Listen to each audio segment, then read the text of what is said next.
We are really privileged to be able to look at two very early works by Preller, one from 1947, the other from 1948.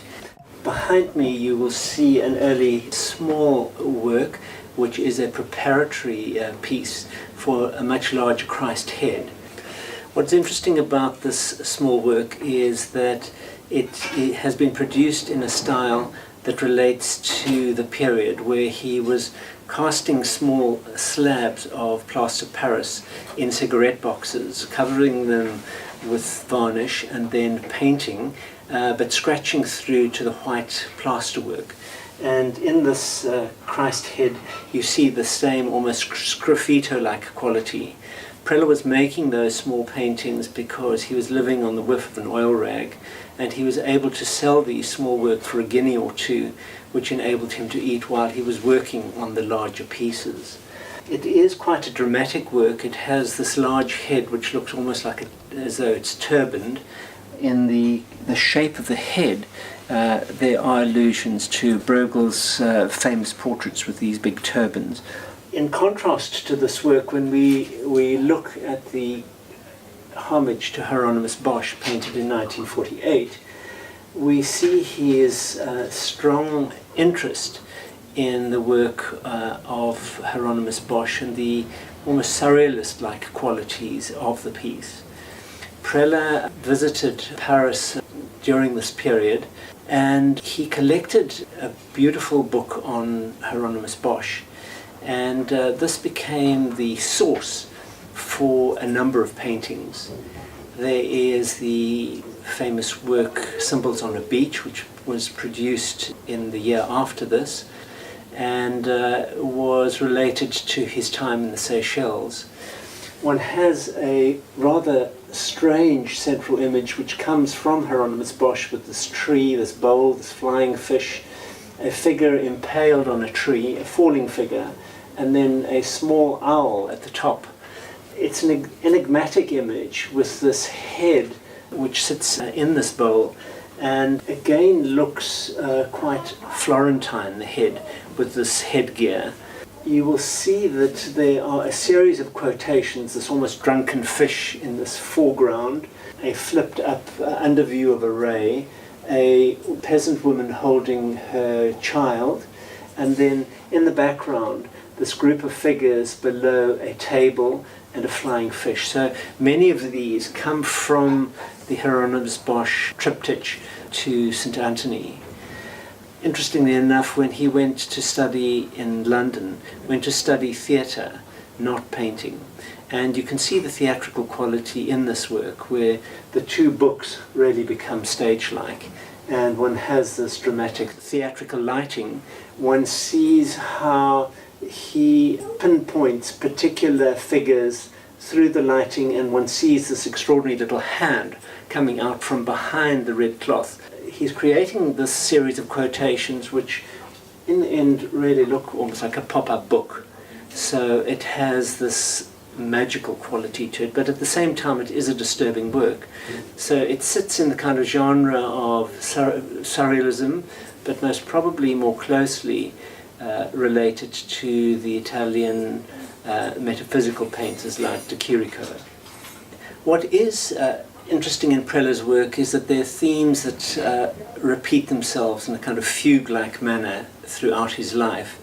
And one will see this importance of a singular head in the Christ head, or in the center of this homage to Hieronymus Bosch. This head sits within the bowl.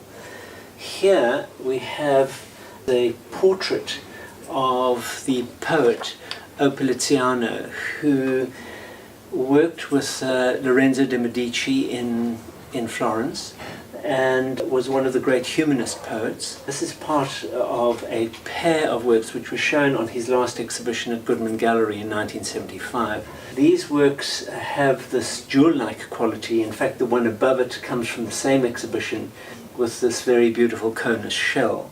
One can see within this work that there are allusions to these cracks in the face which come from some of his very, very early paintings, which there were allusions to polychrome sculpture that were cracked or otherwise to icons.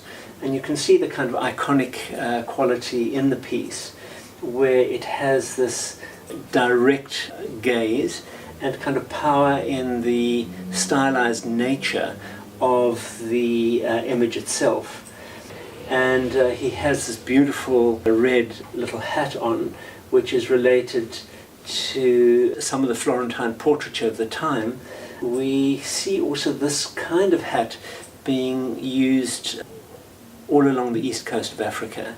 One sees them in Zanzibar and Lamu, and there is something distinctly almost Arabic in the eyes as well. So it sits in a very fluid way between cultures, and has this very precise beard with these shiny little bells attached, which looks almost like the pharaonic beards, and those appear often in his work, as do these floating aquamarine-like eggs which hover in front of the field, and then the very spiky details which at times seem very precise, or these florid elements which tuck in behind the form.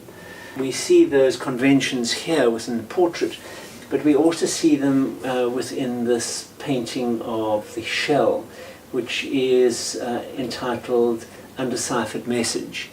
And here Preller is painting a conus shell, one that he most probably collected in the Seychelles many years before, and they have these very beautiful, almost Morse code-like patterns on them.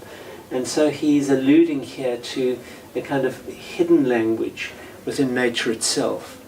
And you see the sun in this aquamarine sky in the background, and these palm-like fronds which come out from the right-hand side of the shell, with the small twigs or branches on which dates or small fruit are normally attached. He uses the shell much earlier in his career in the hieratic figures, where he simplifies the human body into this cone shape. That becomes a theme or an image which moves through a large number of his works, and so it's fascinating to see it reappear as the shell again right in the last exhibition. It hung alongside another shell-like work which was called The Tower, which related it to the Tower of Babel. So the other shell painting has a spiral which comes out of the top. So there are these kind of allusions to the mythological in the natural world.